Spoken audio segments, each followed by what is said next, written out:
അങ്ങനെ 2013 ഏപ്രിൽ 14 രൂപം കൊണ്ട Ambedkarite party of India 2013 December 6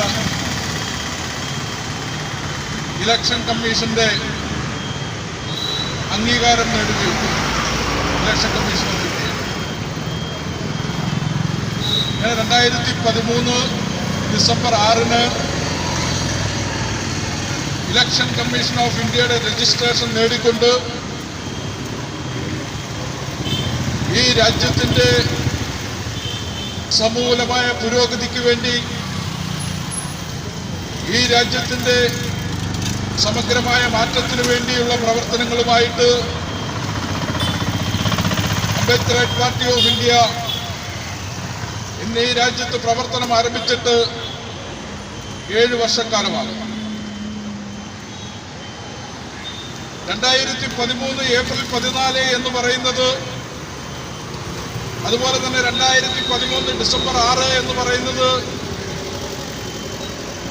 അംബേദ്കറൈറ്റ് party of ഇന്ത്യയെ സംബന്ധിച്ചിടത്തോളം ഇന്ത്യ മഹാരാജ്യത്ത് മറ്റൊരു പാർട്ടിക്കും നേടിയെടുക്കാനാവാത്ത തരത്തിലുള്ള ഒരു ചരിത്രം സൃഷ്ടിച്ചുകൊണ്ടാണ് പാർട്ടിയുടെ പ്രവർത്തനം തുടങ്ങുന്നത്.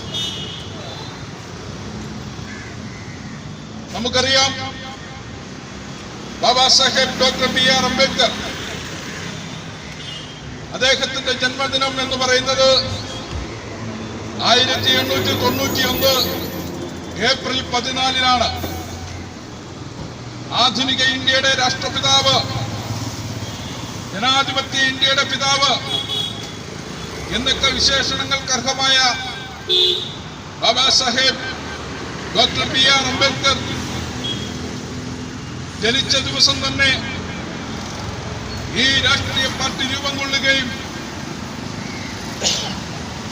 അദ്ദേഹത്തിന്റെ മഹാപരിനിർവാണ ദിനമായ December 6 election commission of India അംഗീകരിച്ചുകൊണ്ട് പ്രഖ്യാപനം നടത്തുകയും ഉണ്ടായ ഒരു രാഷ്ട്രീയ പാർട്ടി.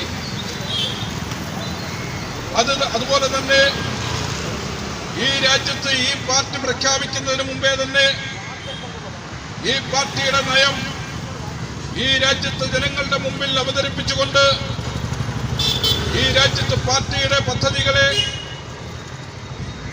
ഈ ഇന്ത്യ മഹാരാജ്യത്തെ ജനങ്ങളുടെ മുമ്പാകെ അവതരിപ്പിച്ചുകൊണ്ടാണ് അംബേദ്കറൈറ്റ് പാർട്ടി ഓഫ് ഇന്ത്യ പ്രവർത്തനം ആരംഭിക്കുന്നത്. ഇന്ത്യയിൽ ഒരു പാർട്ടി പോലും, നിലവിൽ ഒരു പാർട്ടിക്ക് പോലും അതിന്റെ രൂപീകരണത്തിന് മുമ്പ് അതിന്റെ പദ്ധതി അവതരിപ്പിച്ചുകൊണ്ട് ജനങ്ങളുടെ മുൻപാകെ എത്താൻ കഴിയാത്ത ഒരു സാഹചര്യത്തിൽ ഇന്ത്യ മഹാരാജ്യത്ത് അംബേദ്കറൈറ്റ് പാർട്ടി ഓഫ് ഇന്ത്യ അതിന്റെ നയം ജനങ്ങളുടെ മുൻപാകെ അവതരിപ്പിച്ചുകൊണ്ട് ഇന്ത്യയിൽ ഒരു ചരിത്രം സൃഷ്ടിച്ചു. ഒരുപക്ഷെ ലോകത്ത് തന്നെ ആദ്യമായിട്ടായിരിക്കും ഒരു രാഷ്ട്രീയ പാർട്ടി അതിന്റെ പദ്ധതികൾ പ്രഖ്യാപിച്ചുകൊണ്ട് രാജ്യത്തെ ജനങ്ങളുടെ മുമ്പിലേക്ക് വരുന്നത് എന്നുള്ള കാര്യം നമ്മൾ വിസ്മരിച്ചുകൂടാ.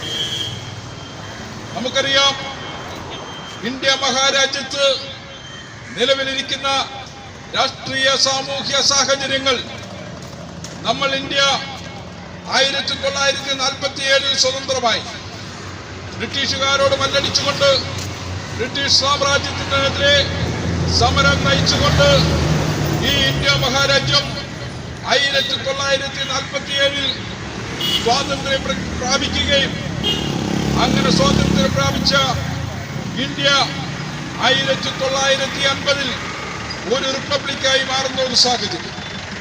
ഇന്ത്യ മഹാരാജ്യത്ത് ഇന്ത്യയുടെ ചരിത്രത്തിൽ ആദ്യമായി ഒരു ഭരണഘടന രൂപകൽപ്പന ചെയ്തുകൊണ്ട് ഈ രാജ്യത്ത് ഒരു വിപ്ലവത്തിന് തുടക്കം കുറിക്കുകയായിരുന്നു അന്നത്തെ സാഹചര്യം. അതിനു മുമ്പ് ഒരിക്കലും ഇന്ത്യ മഹാരാജ്യത്ത് ഇതുപോലെ ഒരു ഭരണഘടന നമുക്ക് അവതരിപ്പിക്കുവാൻ കഴിഞ്ഞില്ല. അപ്പൊ അത്തരമൊരു സാഹചര്യത്തിൽ 1950 നമ്മൾ ഇന്ത്യയിലെ ജനങ്ങൾ ഒരു ഭരണഘടനയ്ക്ക് രൂപം കൊടുക്കുന്നു. ആ ഭരണഘടനയുടെ ആമുഖത്തിൽ പറയുന്നത്, ഞങ്ങൾ ഇന്ത്യയിലെ ജനങ്ങൾ ഈ ഇന്ത്യ മഹാരാജ്യത്തെ ഒരു പരമാധികാര മതേതരത്വ സോഷ്യലിസ്റ്റ് ജനാധിപത്യ റിപ്പബ്ലിക്കാകുവാൻ വേണ്ടി ശ്രമിക്കുകയാണ് എന്നാണ് പറഞ്ഞത്. അതിന്റെ ആമുഖത്തിന്റെ ലക്ഷ്യം, ഇന്ത്യൻ ഭരണഘടനയുടെ ആമുഖത്തിന്റെ ലക്ഷ്യം എന്ന് പറയുന്നത് ഈ രാജ്യത്തെ ഒരു ജനാധിപത്യ മതേതരത്വ സോഷ്യലിസ്റ്റ് റിപ്പബ്ലിക്കാക്കി മാറ്റുക എന്നുള്ളത്. അതോടൊപ്പം തന്നെ അതിന്റെ ആമുഖം, ഇന്ത്യൻ ഭരണഘടനയുടെ ആമുഖം ഈ രാജ്യം എങ്ങനെയായിരിക്കണമെന്ന് പ്രഖ്യാപിക്കുകയുണ്ടായി. ആ ആമുഖത്തിൽ പറയുന്നു, സാമൂഹികവും രാഷ്ട്രീയവും സാമ്പത്തികവുമായ നീതി, അതുപോലെ തന്നെ ചിന്തിക്കാനും ആശയപ്രചരണത്തിനും വിശ്വാസത്തിനും മതവിശ്വാസത്തിനും ആരാധനയ്ക്കുമുള്ള സ്വാതന്ത്ര്യം ആ ഭരണഘടന നമ്മുടെ ജനങ്ങൾക്ക് ഉറപ്പുന്നു.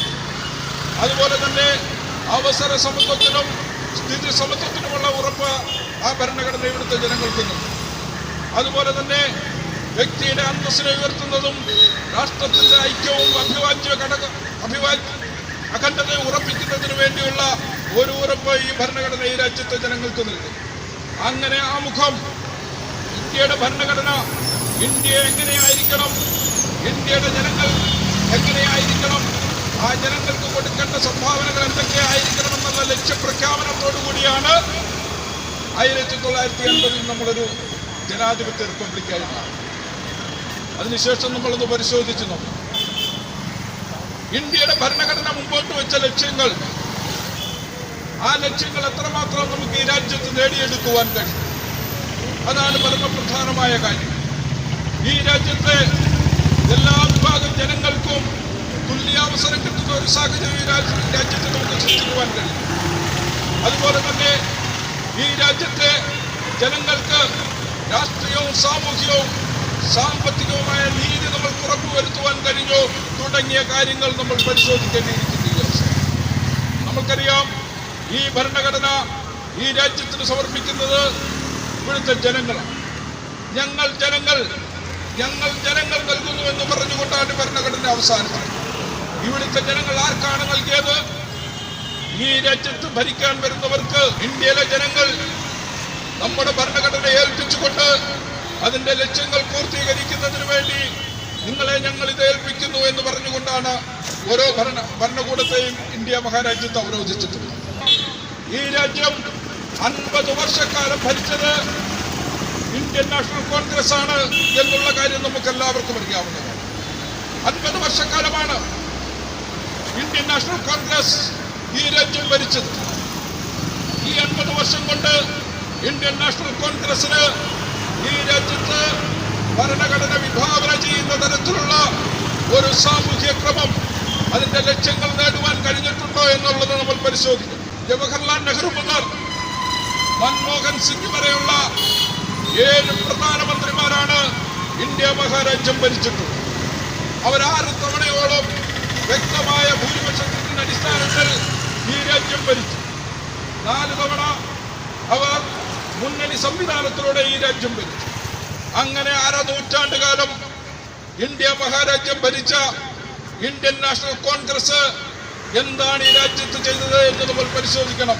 ഇന്ത്യൻ ഭരണഘടന വിഭാവന ചെയ്യുന്ന രീതിയിലുള്ള ഒരു രാജ്യമാക്കി തീർക്കേണ്ടതിന്റെ ഉത്തരവാദിത്വം ഇന്ത്യൻ നാഷണൽ കോൺഗ്രസിന് നിക്ഷിപ്തമായിരിക്കുമ്പോൾ ആ രാജ്യത്തെ ഈ രീതിയിൽ അവർക്ക് എത്തിക്കുവാൻ കഴിഞ്ഞോ എന്നുള്ളത് നമ്മൾ പരിശോധിക്കണം. ഒരുപക്ഷെ എന്നെ ശ്രമിച്ചുകൊണ്ടിരിക്കുന്നവർക്ക് തോന്നാം, ഇന്ത്യ മഹാരാജ്യത്തെ അങ്ങനെ ഒരു രാഷ്ട്രീയ പാർട്ടി മാത്രം വിചാരിച്ചാൽ മാറ്റാൻ കഴിയുമോ എന്നുള്ളത് നമ്മൾ പരിശോധിക്കണം. നമ്മുടെ അടുത്തുള്ള ചൈന 1949 അത് റിപ്പബ്ലിക്കാവുന്നത്. ഇന്ന് ലോകത്തെ നമ്പർ 1 ശക്തിയാവാനുള്ള ശ്രമത്തിന്റെ ഭാഗമായിട്ട് മുന്നോട്ട് കുതിച്ചുകൊണ്ടിരിക്കുന്ന ഒരു സാഹചര്യം. 1950 ഇന്ത്യ മഹാരാജ്യം റിപ്പബ്ലിക്കാവുന്നു. 1949 ചൈന റിപ്പബ്ലിക്കാവുന്നു.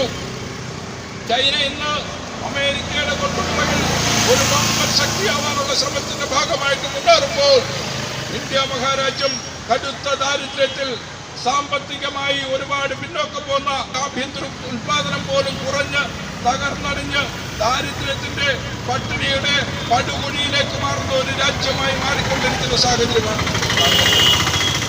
അതാണ് ഈ നാളുകളിൽ വരെയായിട്ടും ഈ രാജ്യം ഭാര്യമാർ മാറി ഭരിച്ചവർ ഈ രാജ്യത്ത് നടത്തിയ സംഭാവന. എന്തേ ഇത് സംഭവിക്കാതെ പോയി?